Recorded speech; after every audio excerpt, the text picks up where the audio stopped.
Sonic Universe issue 44.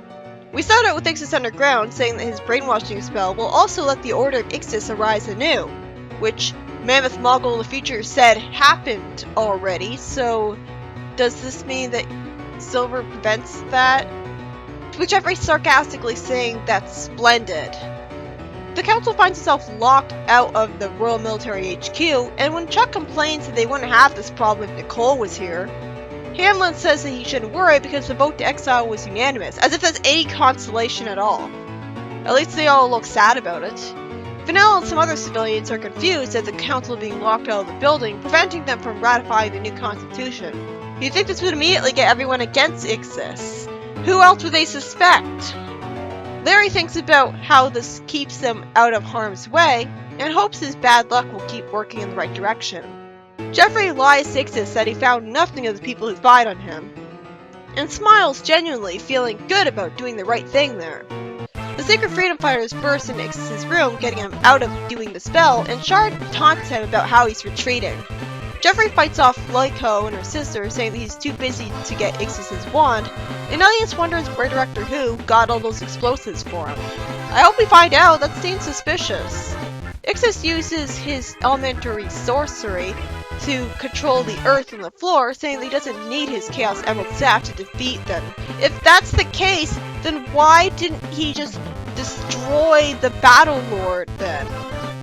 Like, if he could just control elements without it. Shard spin dashes through the earth, Silver telekinetically takes control of his earth boulder, and Shard spin dashes at his head, thanking Silver for the distraction. Ixis then stupidly tries to suffocate Shard of all people when he's clearly a robot and wouldn't have lungs. He shoots a laser at him, and Ixis acts like just now he's realized he's a robot. All the while I'm wondering why Silver hasn't just telekinetically grabbed him to hold him completely still. Jeffrey throws him his wand to avoid blowing his cover, I guess, and Silver telekinetically keeps him from getting it. Rotor uses hacking powers on his glove to open the doors of the council room and is teased by Penelope about how he just couldn't stay off the council, even though he's not really joining them. They joke around jovially about how varied Rotor's usefulness is, and then the council gets into an argument over how they don't have the document for the Constitution.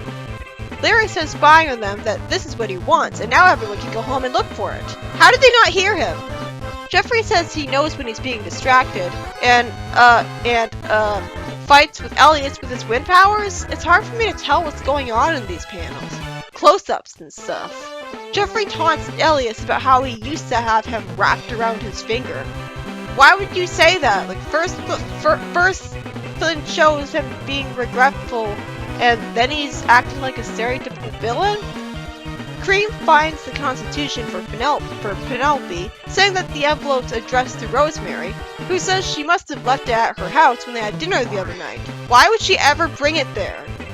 Hamlin complains that they should just get on with it already instead of waiting for Ixis. Dylan shows lawful stupidity and calls Hamlin out on how he always complains when someone else doesn't follow the rules. And Hamlin asks if they can have a quick vote to decide. Ugh, I hate these guys. Then the power goes out, which Larry caused too.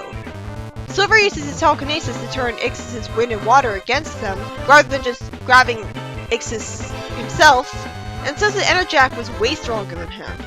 Ixis surrounds him with fire, and yet doesn't actually burn him for some stupid reason, letting Shard rush in and save him without Silver being injured at all.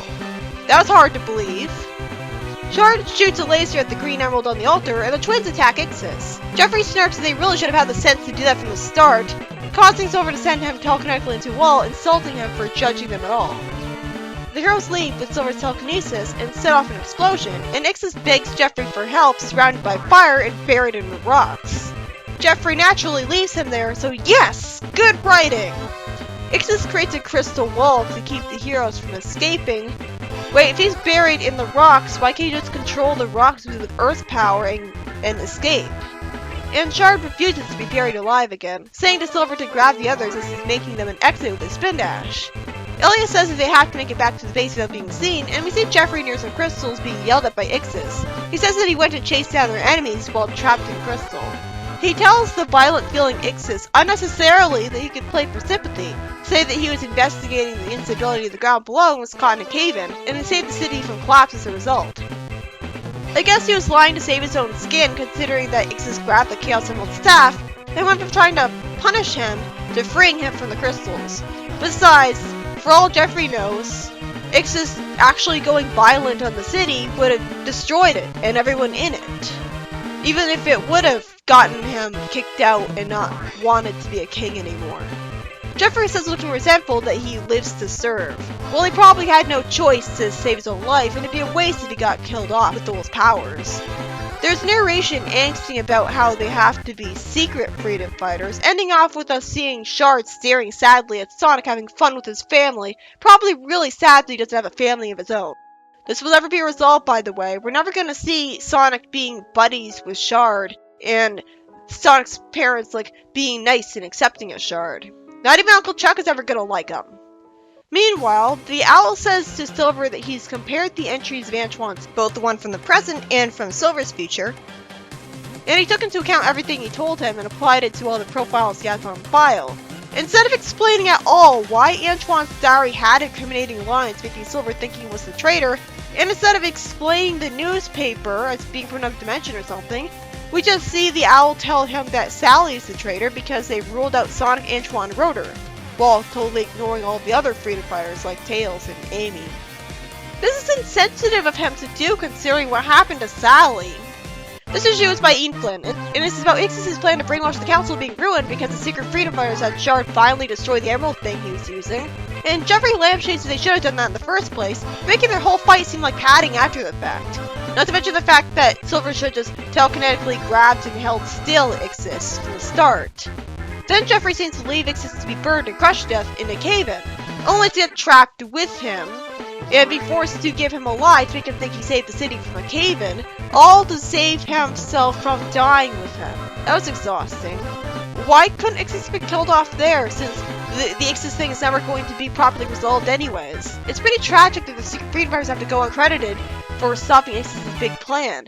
And worst of all, Ixis will come out of it looking like the good guy, when we could have been left to die and gotten killed off there, no problem. But no, we have to have him still around when I'm tired of him by this point. Also, I like the moment where Shard shows he's sad at how Sonic gets to have a happy family and he doesn't. It's a good character moment for him. He's not even mad at him, just sad. Next up, we're returning to the main comic.